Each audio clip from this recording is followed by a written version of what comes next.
My name is Martin Cislo. I've been involved in the fuel card industry for close to 15 years across a number of line of businesses, including sales, marketing, customer service, risk management and nutrition management. Predominantly in Australia across the two multi-branded fuel cards being Fleet Card and Motorpass. My last role, I've spent 6 years with Fleet Corp or Fleet Card in the role of Head of Sales and Marketing for Australia and New Zealand. Yeah, I tend to think of fuel cards as being a business credit card. They do have a number of additional features and benefits to them, but in a nutshell, they work exactly like a business credit card. So you take the fuel card, you go to a fuel station or a fuel site, you swipe the card, and a transaction is completed. In Australia, there's two types of fuel cards. So there's fuel cards that are single branded fuel cards, and those fuel cards are the likes of BP cards, Shell cards, Ampol cards. Those cards can only be used at those locations. There is also what we call multi-branded fuel cards in the marketplace, and there's two in Australia, Fleet Card and Motorpass. The difference between those cards are that those cards can be used across all of the networks, all of the fuel sites in Australia, being Caltex, Ampol, BP and Shell.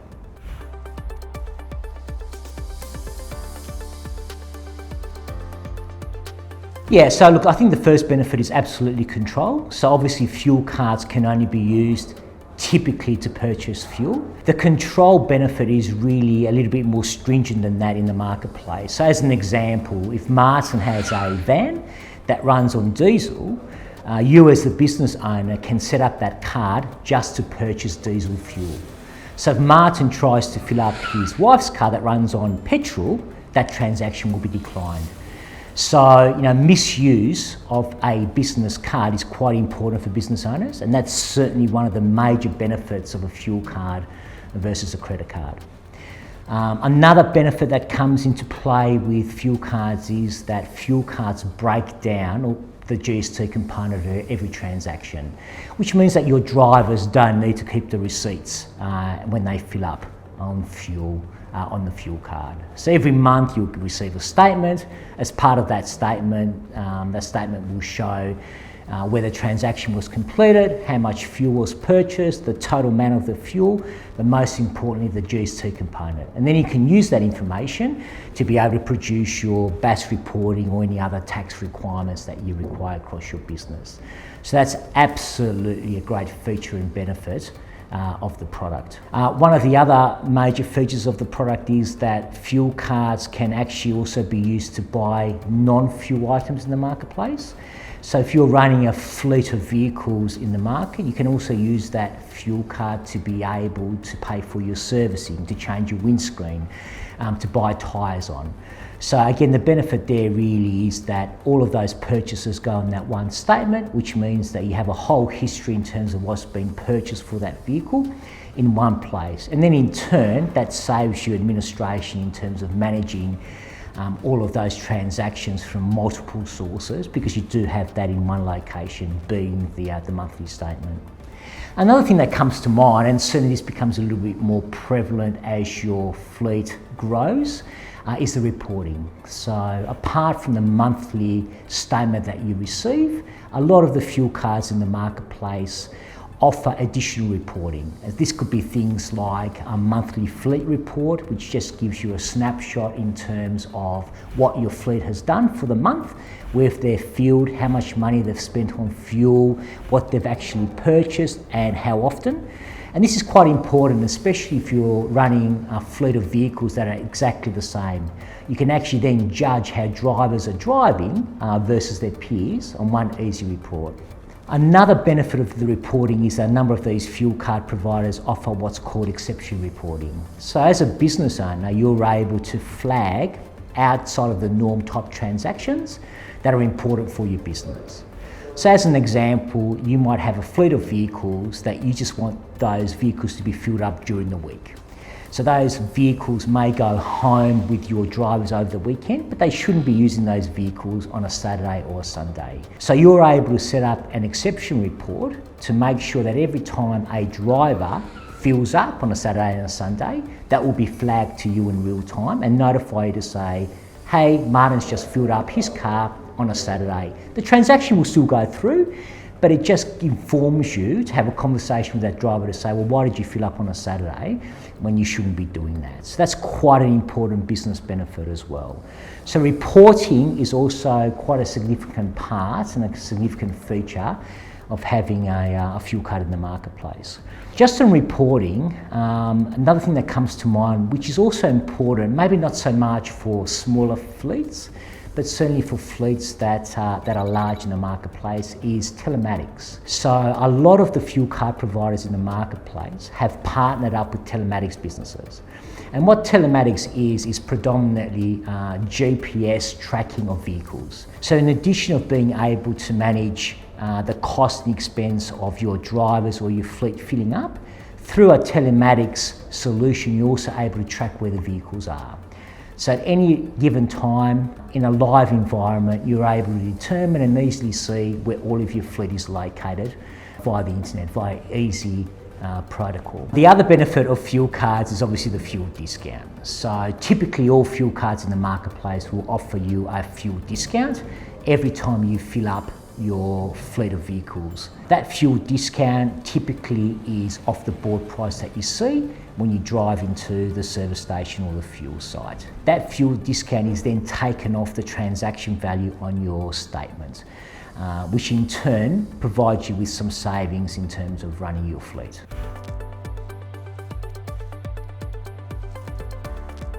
Yeah, so look, as I mentioned before, that there's two fuel card businesses and companies in Australia. You've got the fuel card businesses out there in the marketplace. Again, the likes of the Ampols, the Caltexes, the BPs, the Shells of the world.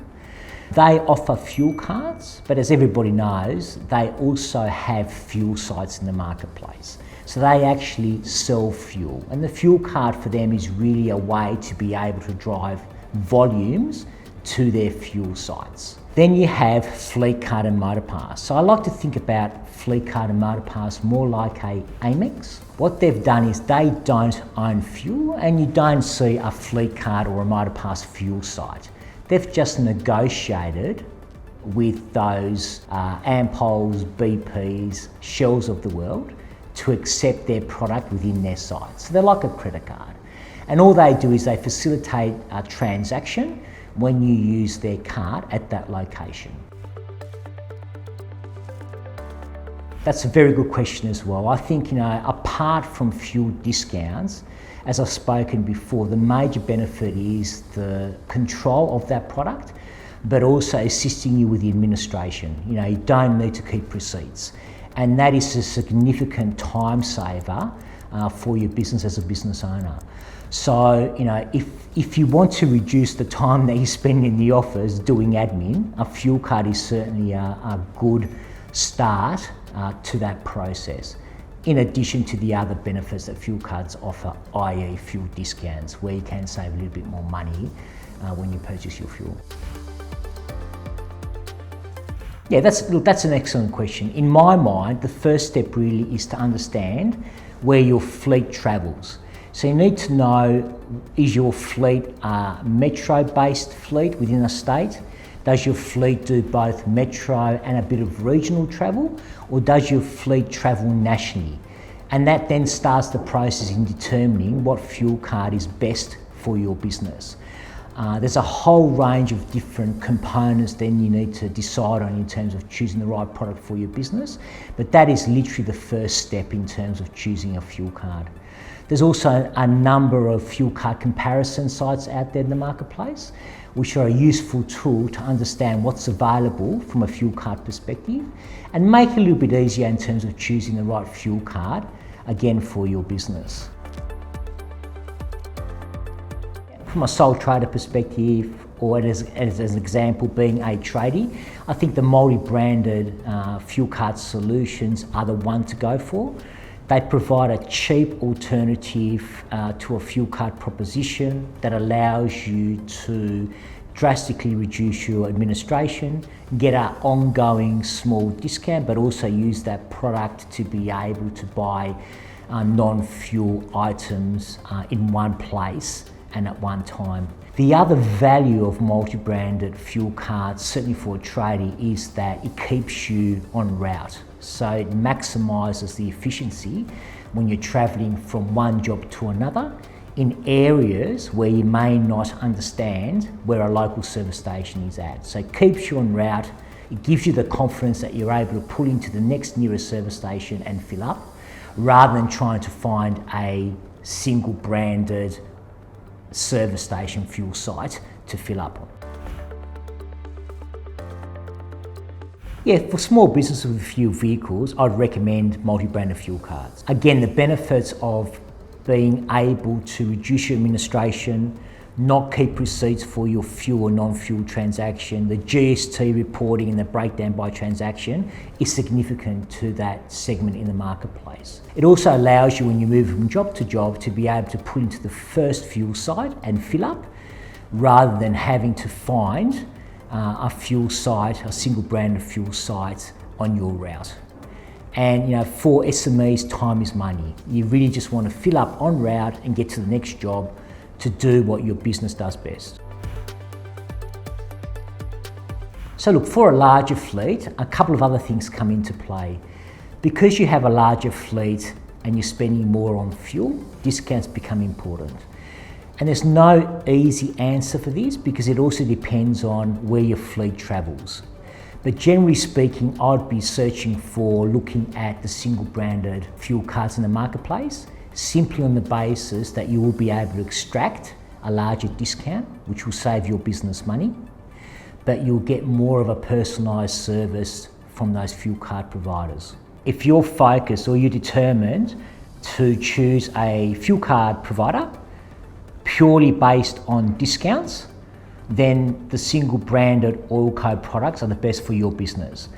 Because generally speaking, typically in the marketplace, multi-branded fuel cards will offer less discounts in the promotional period and ongoing than single branded oil code products. Yeah, as you grow your fleet, which means that you're purchasing more fuel, you have absolutely we have a different conversation with the fuel card providers in the marketplace. Typically you will receive greater discounts, which is a given because you are buying more fuel, and you become a lot more important to those fuel card providers for their business. The other thing that typically fuel cards provide larger fleets in the marketplace are things like dedicated account managers, which means that you're saved from calling customer service lines. You have a Martin there to support you on a day-by-day, week-by-week basis. You're able to ask for more customised reporting that you're able to integrate within your fleet systems, because as a larger fleet customer, you are using integrated systems to manage your fuel expense across those fleets. You're also able to customise the fuel card. So for larger customers are able to put on their business name on the fuel card, or in some cases, fuel card providers will also allow you to put your logo on the fuel card as well. The only information that you're able to extract from fuel card reporting where the vehicle is when the vehicle fills up or uses their fuel card to purchase either fuel or non-fuel items. So you can determine exactly where that vehicle was, at what time, what day, when they're filling up their vehicle. The only really way that you can track vehicles and where they are is through a telematics solution, which most fuel card providers now offer. And what that allows you to do is to see where the vehicle is at any given time through GPS tracking. Yeah, so businesses need to consider different things when applying for a fuel card. Businesses need to remember that a fuel card is a charge card. It's an Amex. So you can't revolve any portion of your spend on a monthly basis like you would with a credit card. So they're assessed in a different way. So what that means is when you receive your monthly statement at the end of the month, you need to pay that in full. So businesses need to consider a couple of things. They need to have an ABN as a starting point, and you need to have at least 12 months worth of trading and stable trading before you could apply for a fuel card product. If you look around the marketplace, some fuel card providers do actually provide in the marketplace debit fuel cards. So as long as you have an ABN, but you have no credit history, you may be able to apply for a debit fuel card and build up that relationship and history with that fuel card provider. And then down the track, when you have been in business over 12 months, over 15 months, then change to the postpaid fuel card product. So there's a couple of things that you as a business owner need to try to identify with the help of exception reporting across fuel card providers to try to mitigate misuse. The first is overfilling of litres in one vehicle, where potentially a vehicle only takes 80 litres, but you see numerous transactions where that vehicle is filling up 90, 100, 120 litres, which is impossible to do. So that driver is filling up their company vehicle first and then another vehicle in one transaction. Other things to look out for are things like multiple fills during the day. So unless a driver is completing a great deal of kilometres within a 8-hour period, there shouldn't be any reason why they're filling up 2-3 times a day on a regular basis. The third thing is things like drivers trying to get away with trying to fill up different fuel types for different vehicles. And again, fuel card providers can assist with that through their exception reporting alerts. They can identify that for you in real time, so then you're able to take action with that particular driver.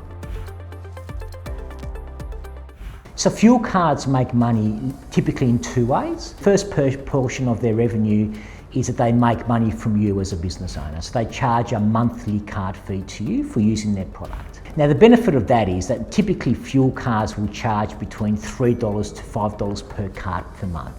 Really, if you break that down, it equates to a cup of coffee to be able to manage that card within your business. So that's the first part of their revenue line. The second part of their revenue line is that they will charge the fuel site that you use that card at a merchant service fee, which is a percentage of the amount of fuel that you buy. And that's really the two ways that they make their money from a fuel card perspective. There'll still be a need for fuel cards in the world of EV. I think there'll still be a demand for discounts, there'll still be a need for reporting as drivers charge their vehicles either at home, at their businesses or externally. And fuel cards will be able to cater for that need. GST will still remain in place, so there'll still be a need for GST reporting. I think the major change will be in terms of how fuel cards survive in the marketplace with reduced revenue. So to charge our vehicle is substantially less than filling up a tank of petrol. And I think fuel cards will expand to more offers and discounts in shop. So when drivers are charging their vehicles, there'll be more of a push or a focus in terms of offering discounts in regards to food or drinks at cafes when drivers are waiting for their vehicles to charge. So I think that's definitely one way that fuel cards will start to migrate their products. And I also believe that eventually fuel cards, the actual plastic will disappear and we'll move more onto a wallet type solution to cater for the EV transition. It's an interesting space. I mean, most of the world is progressing quite quickly in that EV space. Australia not so much. So I actually think that certainly it's going to be at least another 5 to 7 years before you see the majority of fleets in this market have the majority of vehicles that are EV.